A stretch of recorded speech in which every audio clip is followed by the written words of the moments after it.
Good afternoon, everyone. Good morning. Okay, if you're in Cali, good morning. But if you're on the East Coast, wherever you are, good morning. Welcome to our webinar. Today, we are focusing on succession planning. So as you know, this is a PACE under PACE, Post-Secondary Adult and Career Education Division here at ACT, and we're covering topics and issues that support all post-secondary CTE. So we're here today. So if you can in the chat, just drop your name, introduce yourself to folks. Um, I'm going to ask you guys to come in. I know a lot of times we kind of come just listen in and pop in periodically, but for those who can join us and talk and join us, that's great because I wanted to definitely open up with a little brief discussion before we had our panelists, start talking about their experiences and their lives. So once again, welcome. Happy that you're able to join us. So succession planning. Why did you come to this particular webinar on succession planning? Are you trying to retire at the tender age of 25? Everybody's shaking. So anybody besides my panelists, can you chime in? Why was this webinar important to join? Besides, of course, Frank and Rob are rock stars.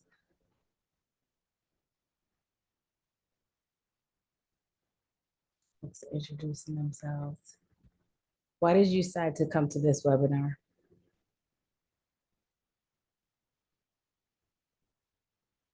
Oh, we have a quiet group.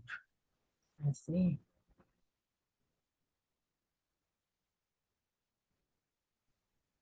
Rob, I'll just start calling on Oh, folks. Yes, Michael. yeah. Do you want us to unmute and talk? Michael. I'm Yes, happy. please. I was going to type it in the chat, so that's why I Oh, was. yeah. Please unmute and talk. Why did you decide I to come think to this? I think whenever you're in positions here, let me adjust my camera here. I think whenever you're in positions, you don't ever think about when you're going to leave, but when that happens, you never want, especially if you've been with an organization a long time, you want your programs or whatever you're working on to continue. And if you don't have someone kind of selected, or if you're not mentoring someone to take on that role, there's a gap when you leave. Just say it like that. Exactly. That is great. Josephine, she's looking for getting more information. Jim is retiring in a year after 30 years. So I think everybody's in different positions. And I think even if, I think what's interesting about the work world now is folks used to stay in positions for long periods of time.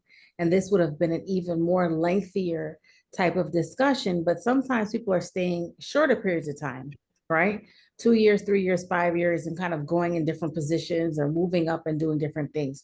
And I think this topic is still important for folks, even if you're not staying 20, 30 years in one position or at one institution, for some of the reasons that were mentioned here, and I'm sure we'll get into. So thanks for joining us, and we're going to have this fluid discussion. I have questions for our panelists, but if you want to chime in with answers or questions, feel free to do that as well. Cool, everybody?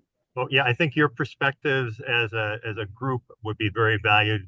I don't know that I would say I'm certainly not an expert in this field, though I have lived through a couple semi-retirements, and so, but I think everyone's perspective is valuable. Exactly, I agree. So let's get started. So we have Frank Gerdeman and Rob Lowe here with us to share their experience. So can each of you introduce yourself? Rob, I defer to you.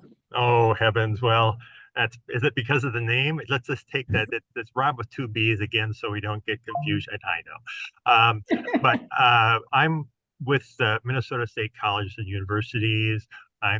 Working primarily in Perkins. I'm the director of career and technical education pathways. This is kind of my post retirement second effort, which will become another retirement effort here in the near future. So from that perspective, I do have some thoughts on succession planning. So Frank, take it away. Sure. Thank you very much, Rob. And I knew you weren't the Rob Lowe because Oh, only because he's from Dayton, Ohio, and you know he was on my favorite show of all time, The West Wing. So, uh, yes. with that, I am Frank Gerdeman. I'm currently the director of Advance, which is a adult education workforce and community development program in South Lake Tahoe, California. An avid fan and supporter of the work of ACTE on several levels. And Sophia, I'm that person that has changed jobs every 3 to 5 years. So succession planning is something that I have done a lot of at a variety of levels, from classroom teacher to state director, to soon transitioning out of this position, which I'll talk more about during the questions. I think I muted myself. So thank you for saying that. You started and you spoke about the different positions. Can you both give a little bit more on some of the different positions you've had over the years? Sure.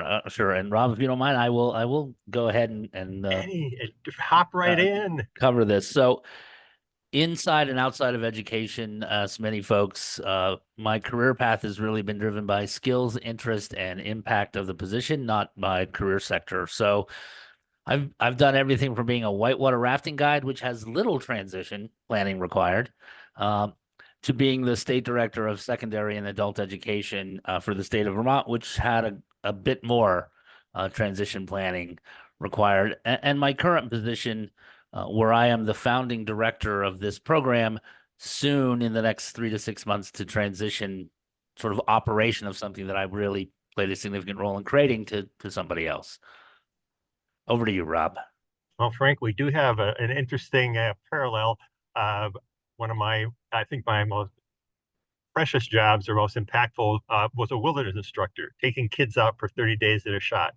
But I've been a counselor, a faculty member. I've been a case manager. I've been director.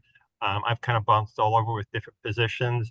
And I do think perspectives on succession planning change whether you're in a supervisory role or whether you're really committed to your role.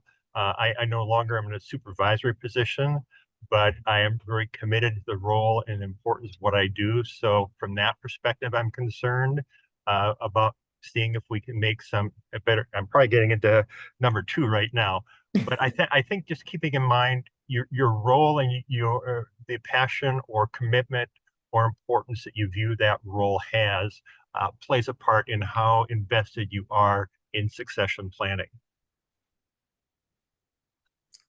That's a great point that you make. If you're fed up and you're like, I'm ready to go, or I'm not as interested in this topic or this or what I'm working Yeah. on, less likely to think about succession planning. But the more your passion or the more the impact or you see your impact or you feel your impact could be, the more likely you're going to think about it, think about succession planning. So thanks for that thought. So That's a nice summarization, Sophia. And I think there's one other thought that I have around that is some people, there are realities of some very disgruntled employees who will leave and kind of sabotage the transition process as well. I've seen that happen. So that's a whole nother sideline, but something to keep in mind.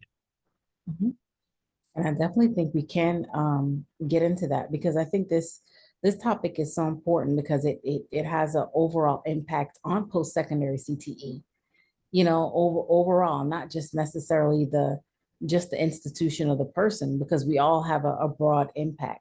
So why is this topic so important at this point in your career?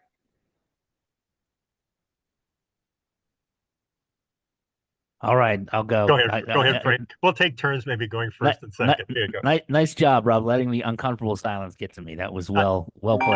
Well played. That's my counseling background. Well played. I think as I mentioned earlier, I've had the good fortune to build a unique program from scratch in a fairly beautiful part of the world, and I am a builder. It's time for me to move on and go build something else. So the timing is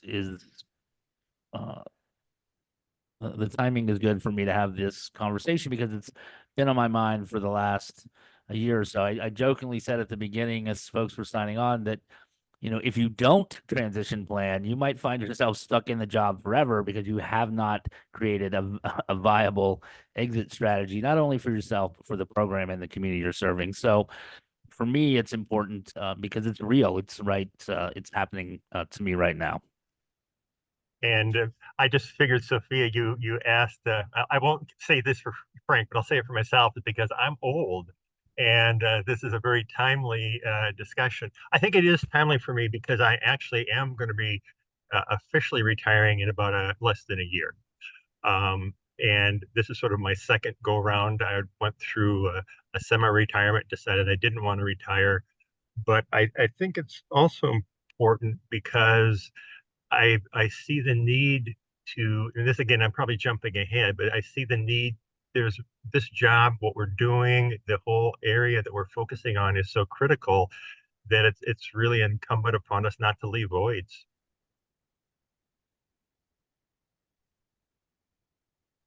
And I Yeah. think that definitely does go into the next question is, why is this topic so important to post-secondary CTE?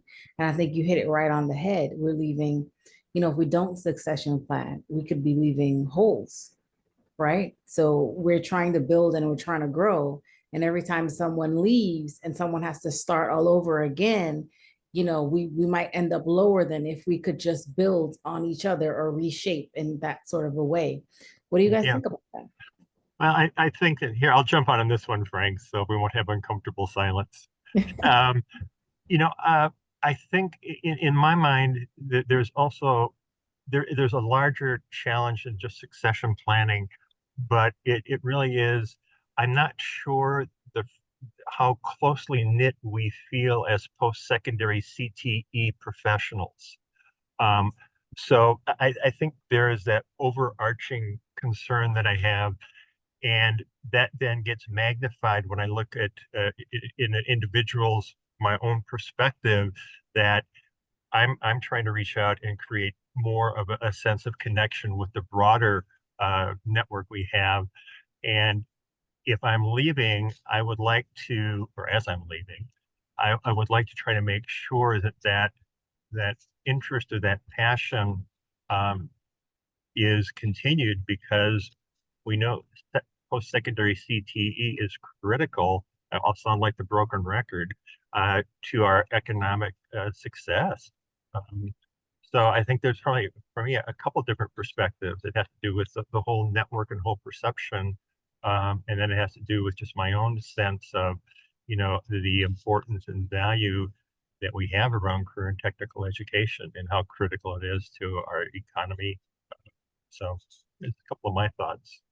I think I would, Rob, I think you've covered a lot of great points, so I won't rehash those. I think one I would add is the not just the transition and the succession of the individual, but the relationships that individual has developed. And in CTE, you all know how critical those are, not just with faculty, but with the community and with employers. And so being able to begin the handoff of those relationships so that the next person or the next group of people don't have to start from scratch, I think is really critical. There's the institutional knowledge you want to maintain, but for me, it's that relationship transition that I think probably doesn't get enough thought, and something we probably need to pay a lot more attention to and be more intentional about, again, because of the importance of those relationships in our work. And that's a great point, Frank. Thanks for bringing that up. Definitely agree. So you both are at different stages of this succession planning. So I want to ask you, what are the steps you're taking now in the process, and kind of what steps do you wish you took? So it's like not a double-edged sword, but in a way, what are you doing now? And then what do you wish you did, or you didn't get a chance to do, or you might not be able to do? What is it looking like for you now? And what steps should people be taking in this process? So Sophia and the assembled group, one of the things, and I'll start with the relationship component. One of the things I've been doing is kind of bringing my staff into sort of the board and relationship commitments that I've built here in the community, kind of partially for transition, partially for personal professional development for their behalf. I think that's something I'm glad I did. I think it's something I've started when it made sense. Looking at what's on the horizon, almost like a departing or a succession or transition SWOT. Like, what are we doing now? What projects are in the works? What projects are on the horizon? How do I make sure that I'm thinking about those as I look toward transition? We've got a couple of big new developments with partners that, again, bringing in some of the staff, bringing in some of our other partners to understand, and my board to understand their role in sort of shepherding this through the transition piece. And Sophia, if I'm somewhat tongue in cheek, but also somewhat seriously, if there's anything I would have done differently, I would have done this 2 years ago. But I think it raises a question is, should we all be in a kind of mind frame or mindset of succession planning? But before we go into that, Rob, tell us, what are you doing? Because, we got some really concrete things that can be done, but what are you doing now? And what do you wish you would have done? Just any tips and tricks or, Well, I'll go actually a couple different routes with this. One, I did do some very concrete succession planning when I was at the community college and the director of P through 20 partnerships. What I was able to do, because I knew I was getting to the point where I was going to be moving either to something else or just, saying I'm going to sunset here.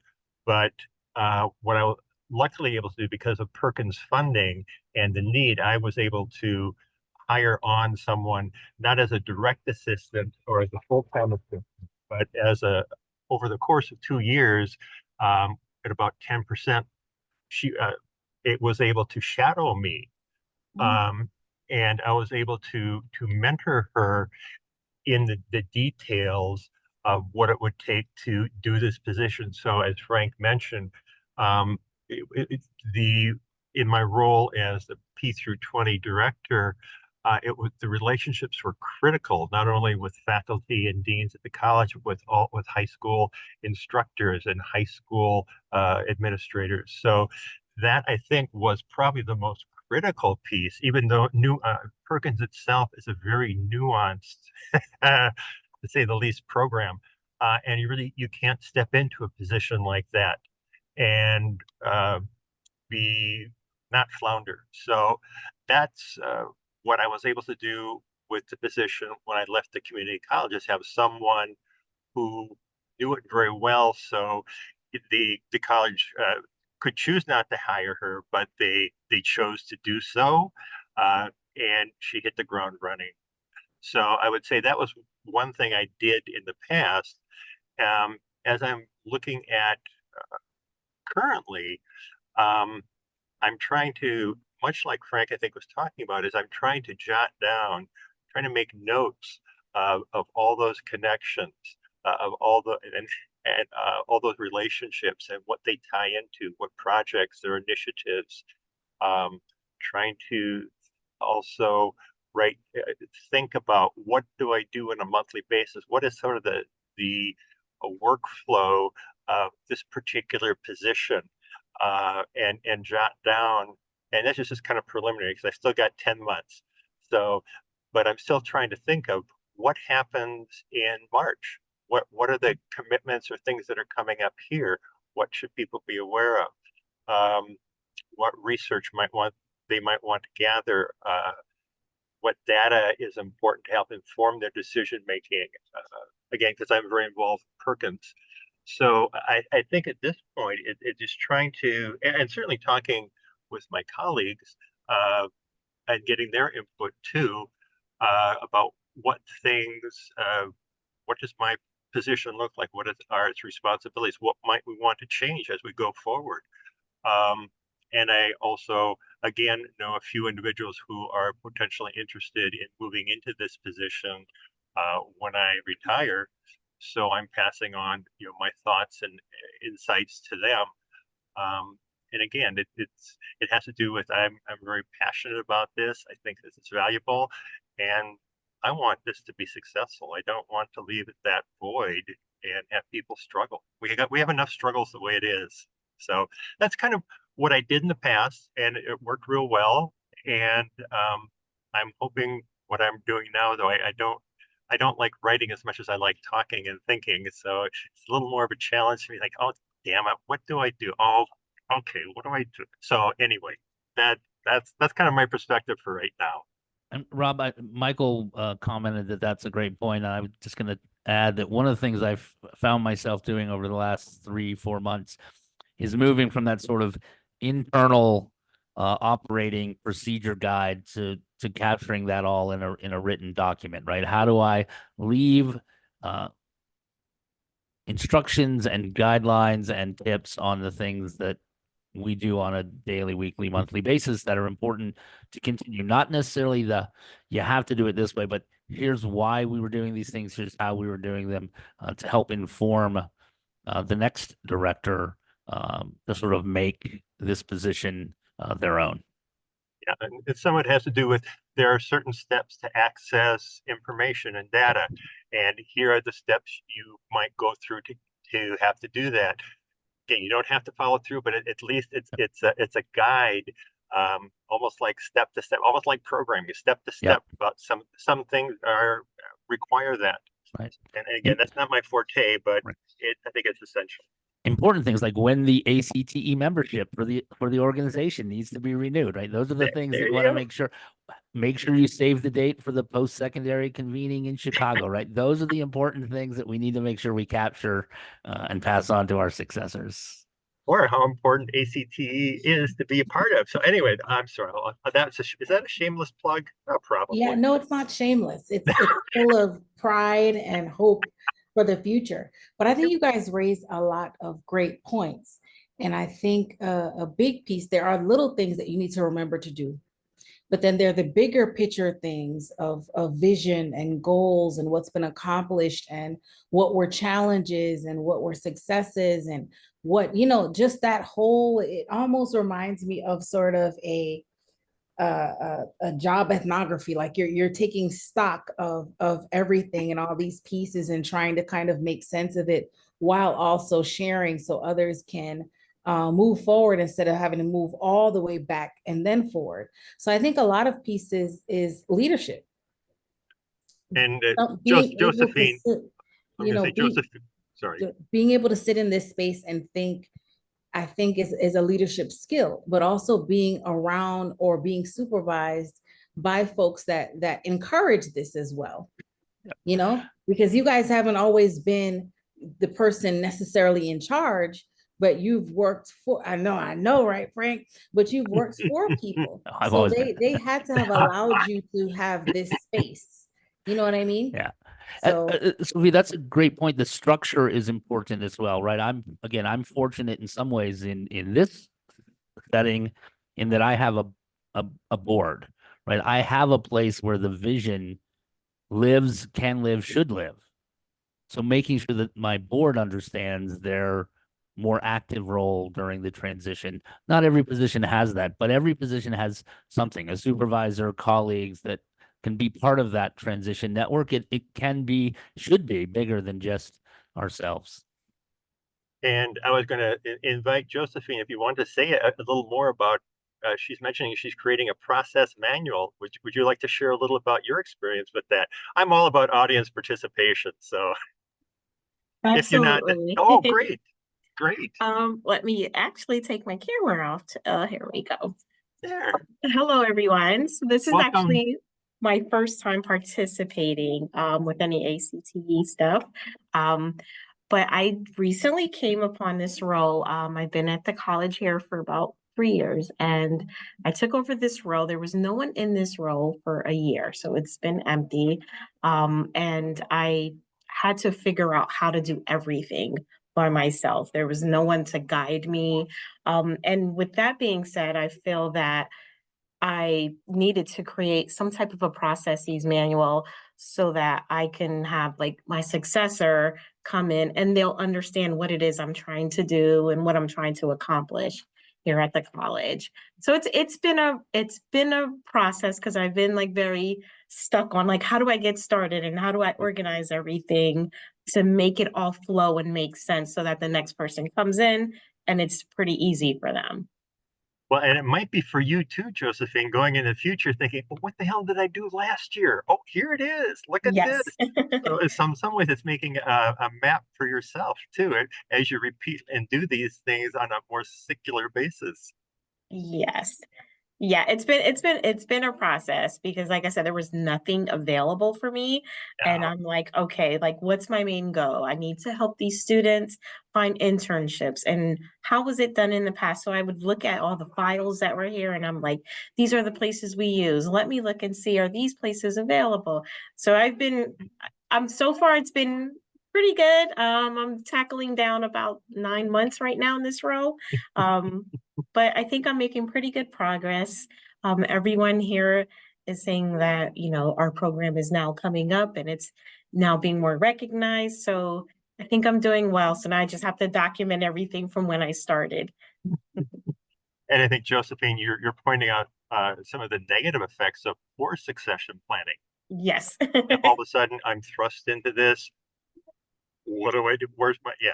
So also I think there's that perspective too, as a new person in a position, if you don't have much to go on, you lose a lot of valuable time. Yes. So thank you for bringing that up. No And problem. I think Thank you. I think we need to push on that a little bit because when you lose valuable time, who is impacted? We are reaching and working with individuals that don't have a lot of time, have a lot of responsibilities, have a lot of things going on, and they need to get the education, the whatever we're giving them, they need, right? So that's why I'm saying I feel like this is a larger issue because our impact, sometimes we don't realize how deep our impact really is. And when we don't realize that, then we don't stop and take the time to really plan. And then sometimes there's so many things going on that we don't have this space. So I think it's important for us in leadership, whichever point of leadership you're in, is to try to make time where people can look at their position. They can write out the things that they do. They can have time to think about what next looks like for the position, for themselves, for, you know, because I think sometimes this succession planning, a big piece of it too is sometimes people are threatened by it, right?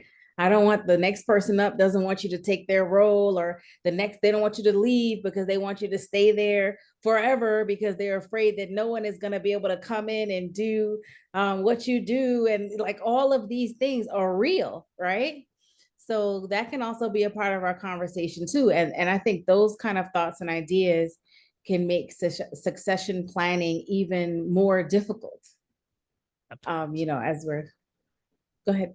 I was just gonna say that I think, you know, that one of the questions you had for us is sort of that what you can and can't control. And I think what you're talking about reminds me that we absolutely need to be intentional, do as much succession planning as we can.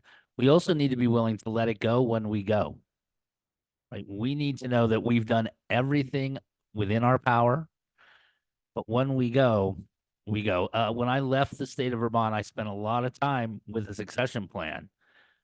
The state of Vermont did not replace me for 18 months. It didn't matter, right? So for the first month, I wasn't sleeping very well, even though I'd moved to Tahoe, because I didn't let it go, right? So do everything you can. At the end of the day, when you leave knowing you did all that you could, and that what an institution or organization does is often the thing that is outside of your control. That is, unless you want to hang on to maybe a consulting gig. So if you don't want to quit. Yeah. I built that into the budget here, Rob. I built consulting money into next year's budget so the new director can bring me back. That's what I learned from my Vermont experience. I think you raise a very important point, and it's sometimes we are so passionate and we love what we're doing and we think that we're doing it right and well, and we might be. And we might lay out, because I've had that situation happen to me too, where it's like I lay out this plan and I'm like, ooh, child, y'all can make millions and you could do this and you could do these pieces and you could, oh my goodness, I see the whole thing, right? And then I find out like it's disbanded, or they decided they didn't want to do this or this piece or that piece and that piece. And I'm like heartbroken because I'm like, oh, I could see this big vision and big piece. And it doesn't take away all that you were able to do there and all you were able to bring there. And it doesn't take away the time you took to put those pieces together, because you never know who's going to pick up that plan at some point, or might even contact you to ask you a question or to help think through those pieces too. But you're right. We don't have any control over what the institution is going to do. We have more control over what we can do. And we should stay focused and proud of a lot of the work. I think you all are doing great work. If no one's telling you that, you're doing great work. It's hard work. And it's not always easy to find the time to do these things that must be done, especially around succession planning and thinking about your position and how you can do it better and who you can connect with. All of this is very challenging at times, depending on your context. So we can keep going.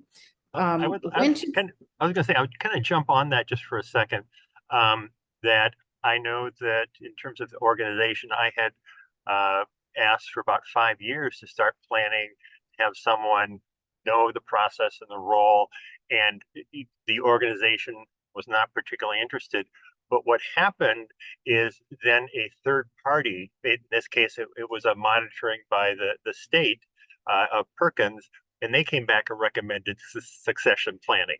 So sometimes a third party can help influence movement if you're not getting anywhere within your institution on your own. So sorry, I just wanted to add that in, Sophia. No, thank you. Thank you. So when should someone in their position be thinking about succession planning? I think we talked about this. It seems like from the beginning, we have Josephine here. She's like, yeah, I jumped in this thing and I started thinking about what's going on, what needs to be done, when and how. Are there any other points you think, or do you think it's from the beginning? Do you think it's later? Do you think it's in the middle? Do you think it depends on the position and the breadth of the position and what has to be done? What do you guys think? Yes. The simple answer is yes, Yes, Sophia. yes. I think would up to G, all of the above. Ah, For me, it's part of an ongoing sort of 3-year sort of strategic plan. We're always looking 3 years out, and for me, that has included my role and what was going to happen here. I think, you know, Josephine, to your credit, capturing what you're doing early on is, as Sophia said, absolutely part of transition planning.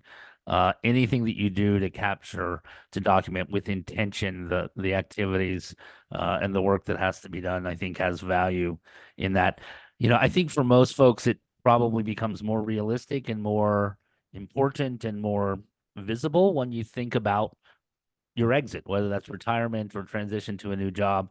But once you start thinking, hey, you know what, I can do this for another 12 months or another 24 months, that's usually, I think, when most people would naturally tend to begin that process. And I certainly agree, Frank, with you. And also kudos, Josephine. I wish that I had had the foresight to think about that when I was coming into positions, but it never actually really even occurred to me. So like, no. So I'm in total agreement. Thank you. Is this an issue that should be discussed at by those at higher levels in an organization? If so, why or why not? So you're here, you have folks probably above you, unless you're the president of an organization. What types of discussions around succession planning should be happening at that level, do you think? You want to jump, Frank, or should I in this one? Go ahead, Rob. Okay. Well, I think, certainly have a bias that it's something that should be happening at various levels, but I would say certainly that the higher levels, if they're not interested or thinking about that, then they're not really doing their job. or they don't have really the interests, best interests of the overall organization at heart. And that, I think I speak a little from my frustration when I was at my previous position that, for a number of years asking, please get involved, please let's think about this. So I'm biased here that it really comes at different levels, but I think absolutely it's imperative for people in charge of an organization to do this. And I think Megan has her hand up. Go ahead, Megan. Good morning. This leads me directly into what I've been thinking about. I have two questions. Well, one's a comment and a question. So my first question is, how would you approach upper leadership? I work at a community college to be more involved with CTE and especially CTE succession, because I'm noticing that I have department chairs retiring, I have division deans retiring, and I still have 20 more years before I can retire. So I feel like I'm a baby compared to where other people are in the industry. But I have fears that that my upper leadership isn't valuing CTE. And I'm concerned, like, how should I get them to be more passionate, more involved with CTE? So that's one question. My other thing is I'm an academic advisor and I want to be more involved with CTE. And in my community college, we're part of a system. So I have no career ladder opportunities. It's either academic advisor or the director. How would you encourage me to approach my leadership to create other CTE career ladder opportunities and get them to see the value of that? Because I would like to do more. I want to be more involved, but I keep getting stymied, essentially saying, let's talk about it later, and then later never comes. And I truly feel passionate about this, but I don't feel like I'm getting the support. So what words of wisdom would anyone like to share with me? Well, the first word of wisdom is really just a letting you know that you are not alone. The difference in attitude and treatment between academic side of most college systems, certainly the community college system and the CTE world, is noticeable everywhere. I think the value of CTE continues to rise. Rob mentioned earlier, the impact CTE programming has on not only the economics of the students and the communities, but also the economics of the college. So I don't know what kind of data, I don't know what your enrollment is in CTE. I've found here that the big drivers of our enrollment at our community college partner are CTE programs. The money that the state is investing currently in California is primarily in the CTE programming world. Funding drives interest. Data that drives funding drives interest. So that helps. I don't know what the numbers are. I don't know what state are you in? I'm in New Mexico. I know a little bit about them, but not enough. Um, Flippantly, I would tell any college CTE staff, faculty, or administrator, if you're really interested in CTE with funding, move to California. The money is pretty outrageous here. And Megan, that does help. It is trying to make the case to them why CTE is important to the college. What's the enrollment percentage? What's the impact on, full-time equivalent students, funding, outcomes, et cetera? That typically gets their interest. The other place I would consider chatting with, and Rob, I'm sure you have a lot more comments on this than I will, and that is, where does your full-time faculty senate and your union stand in terms of their value and inclusion of CTE faculty?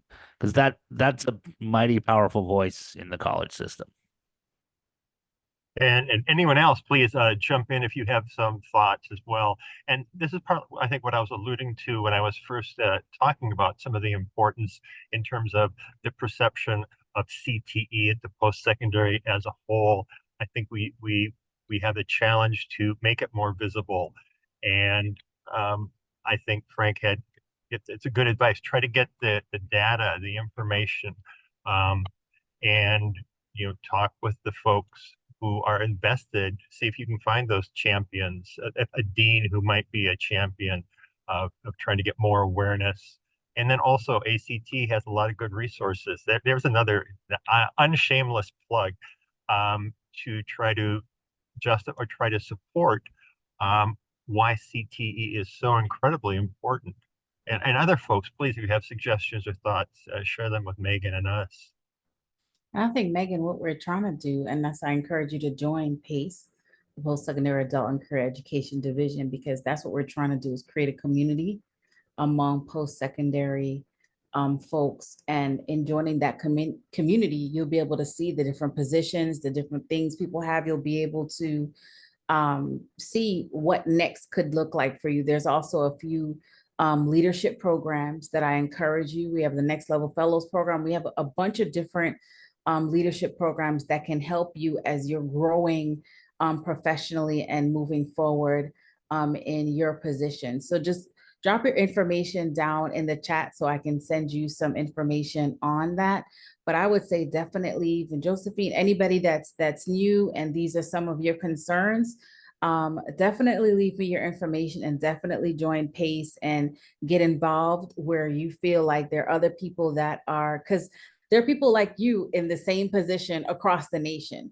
And I think if you had access to those individuals and had that space, that would help you be able to help you with the challenges that you're facing. And that's what we're really trying to create, not just with this series, with our summit, with all these different things that we're planning. So I encourage you to do that. And I encourage you to hold on. We just had a webinar on career laddering where, you know, folks were talking about that. So if you go back in and you're able to see the other webinars, I would definitely encourage you to look at that one as well.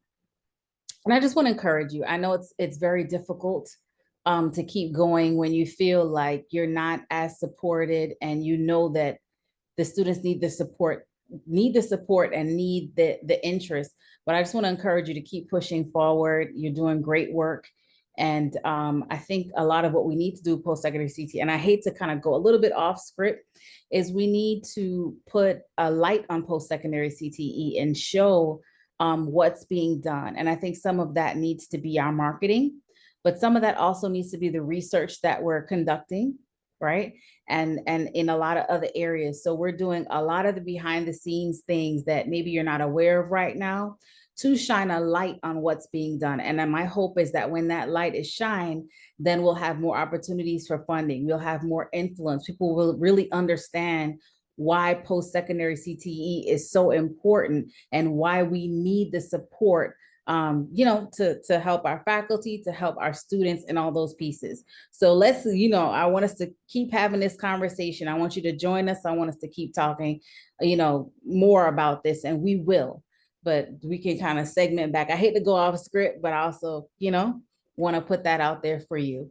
So we can kind of reel back a little bit here on the succession planning, because all of these pieces are so involved. Before you move on, Okay. If I could have just a second, Megan, Josephine, if you haven't, I'm a 2022 ACTE fellow. And I just want to say that program is wonderful. If you have an opportunity, definitely put the application in and try to get a spot on there, because it is wonderfully supportive. And I continue having communication with my fellows and some others that were in different years. And it's a wonderful opportunity. So definitely try to do that if you can. Thank you, Luann. Appreciate it. And I'll stick some resources in our chat. But let's keep talking. I know, Frank, you have more to say. What about our higher level people? What should they be doing? What's going on? Our higher level people, meaning the people at higher level positions who might be transitioning, or the people above them who might have people transitioning. I mean, Oh. I can talk about them all if needed. Again, it really comes down to valuing the work that's being done, right? So again, here in my current role, we've worked very hard to make our program valuable to our clients, our customers, our students, and our community, which in turn has made it valuable to my board, to our funders, and to our college partner. So part of it is, in that respect, transition planning really does begin day one, right? It's about building value in the product, if you will, which means groups of someones will make sure that it continues to do that work. We've been very intentional about our relationship building in the community and bringing our college partners with us so that the college president and the college board understand the value. As they have a seat on our board.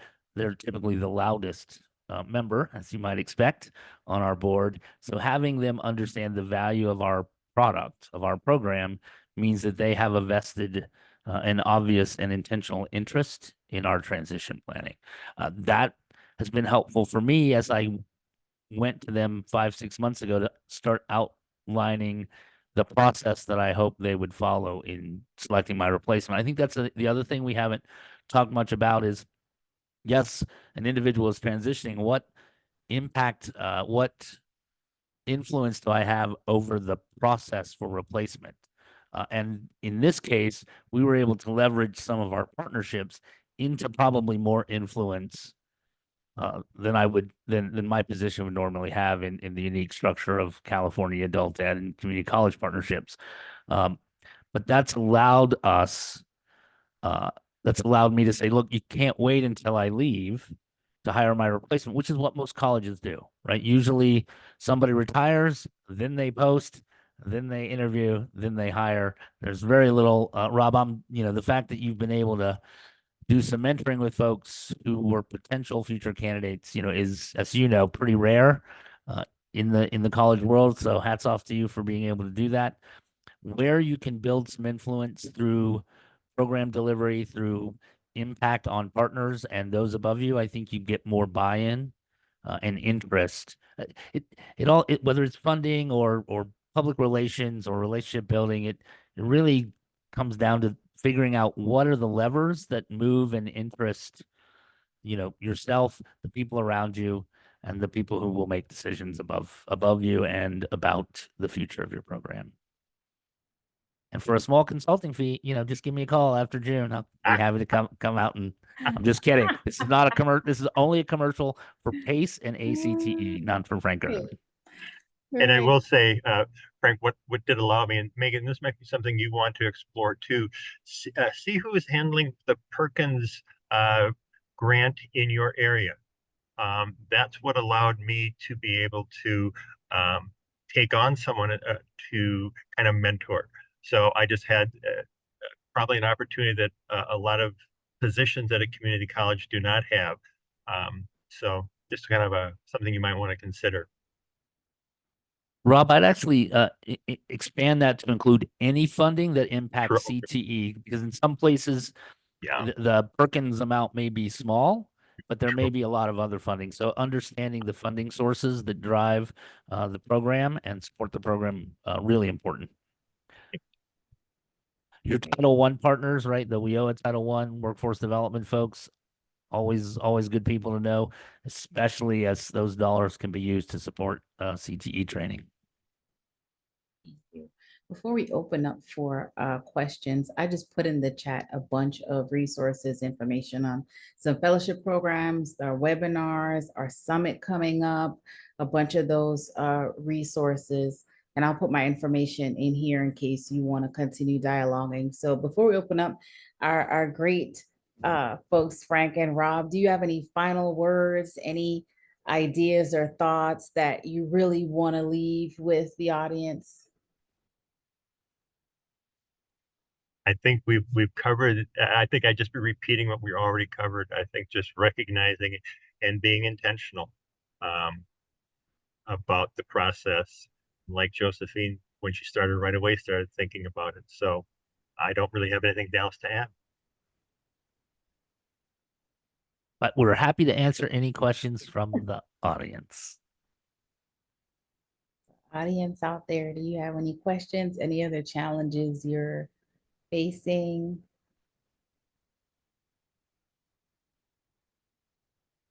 are you wishing your institution would do related to this topic?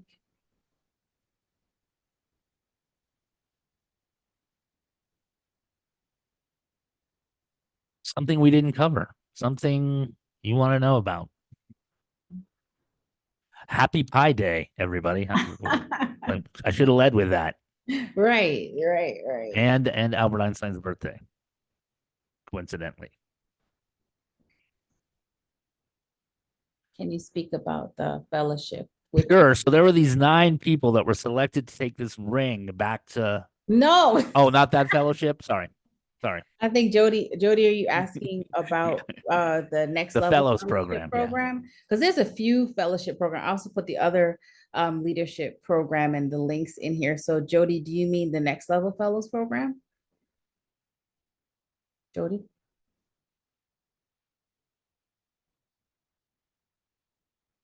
Yes, the fellows, yeah, ACT fellowship. So I'm assuming you mean the next level fellows program. So I did the program. I think Luan was in it. I think I was in cohort 2, and it was just a great leadership program for post-secondary CTE. We received mentorship. We were able to see site visits. We worked on a plan at institution, sort of to make the institution better. You picked a topic or a challenge that you wanted to work on there. You really got to network with a lot of other folks across the nation that were in post-secondary CTE. You got to present at a national conference, leadership skill. There's just so much I got out of the being, a next level fellow. It was definitely an excellent life-changing program. I ended up coming after that and working at ACTE. But when I was in the fellows program, I was a director of continuing education, at a community college. So I think for me, having the space and the time to look at myself as a leader, what were my strengths, my weaknesses, what were things I needed to really improve on, what did my next look like, and how could I get there? I just had the space to be able to do that in that program. So I think that was, it was just very, very, very powerful, very instrumental. Still keep in contact with a lot of my cohort and the other cohorts. So what's nice is that that program was funded by the ECMC Fellowship. So every year we all get together and spend time together networking. So it's all part of a bigger leadership collaborative. But I would say that was kind of my, if I had to give in 2 minutes, what were the benefits? I would say that was it. Luann, I think Luann, Yeah, Luann was I think a next level fellow. You want to? Jody, just really quickly, Jody, I think information and when there is open application periods is available on the website. And it's in one of the links that I put above. But Luann? Yeah, I was in cohort 4. Mm-hmm. So originally when we were doing it, the start date and the application date was different. They started in March, I believe, or April. Now they've changed to where you start in January. So I'm not quite sure when things are open anymore. One of the things I really look forward to is it appears ECMC might continue the funding for that fellowship. I think it's been going back and forth. I don't know if that's the case, but I think they're looking for other opportunities to keep those yearly kind of networking opportunities available for us. But I think most of us attend the post-secondary convening. And this year it's in Chicago. Oh, yes, it's in Chicago. Chicago, and we're focused, and thanks for jumping into that. We're focused on the future of post-secondary CTE. So, a lot of times things happen to us, but we're the ones actually implementing. So we want to kind of take the lead. So there are 4 main themes for the summit. Is one, we're looking at promising practices, but how you scale, right, opportunities. Another is looking at partnerships. We cannot do what we do without building partnerships. So how do we build successful partnership networks? Another is looking at teaching and learning. There's so much innovation that's occurring in teaching and learning. And the final theme is data and data, the effectiveness, right? A lot of times we're afraid to collect data, look at data, use data, but we need to get comfortable with that in order to improve and in order to move forward. So it'll be a very, very good experience. And we all network and get together. And I think that's the biggest piece, is being able to see people that do what you do and being able to talk to them and being able to learn from them and being able to share and have that connection that you can call on when you have a challenge, and you can call on, you know, as you're moving forward in your life and in your career.